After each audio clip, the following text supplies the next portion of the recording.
navuze yuko kuva mu itanguriro nta bacamanza, nta bami, nta baherezi, nta bihe, nta banyamahanga, nta muntu n'umwe yigeze ashobora gucungura umwana w'umuntu.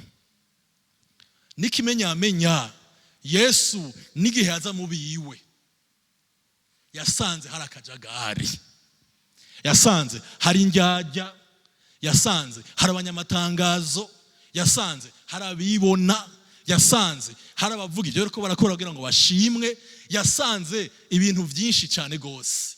Ariko ibi byose byacitse ubusa gusa.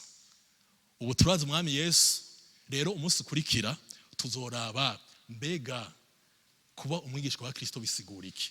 Tuzotangura tubone icyo bita ngo come and see, ngo nimuze murabe, turabe ingene abantu baje kuraba Yesu. Hama tuzorabira hamwe icyo no kwita ngo come and follow, nimuze munkurikire. Mbega gukurikira umwami Yesu bisa gute, bisigura iki?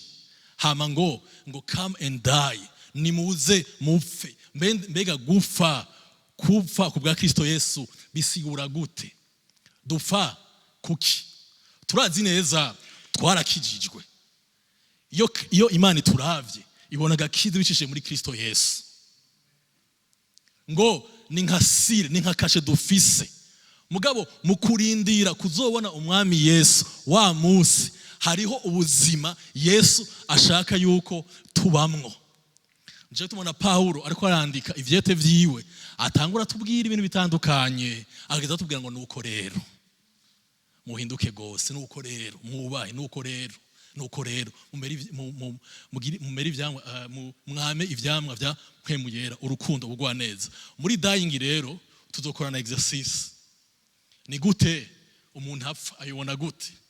Biroroshe cyane kuvuga ibintu ivyiza vyawe, ariko ico gihe tuzoronka umwanya wo kuvuga ibibi vyacu. Jewe na Erika tuzobasangiza urwo rugendo, azobabwira ibibi vyiwe yagiye arahura navyo, hama n'ingene Yesu arushiriza kubihindura. Naje ubwanje nzobabwira ibibi vyanje, n'ingene umuntu yakushobora gukora ama exercice kugira ngo umuntu akure yarahinduwe, yarabaye sanctifié. Hama rero zobona point uvuga ngo go and make, ni mugende muhindure abigishwa banje. Apana ngo come and see, ngo go and make. Sivyo? Oya suko. Turikumwe kabene data.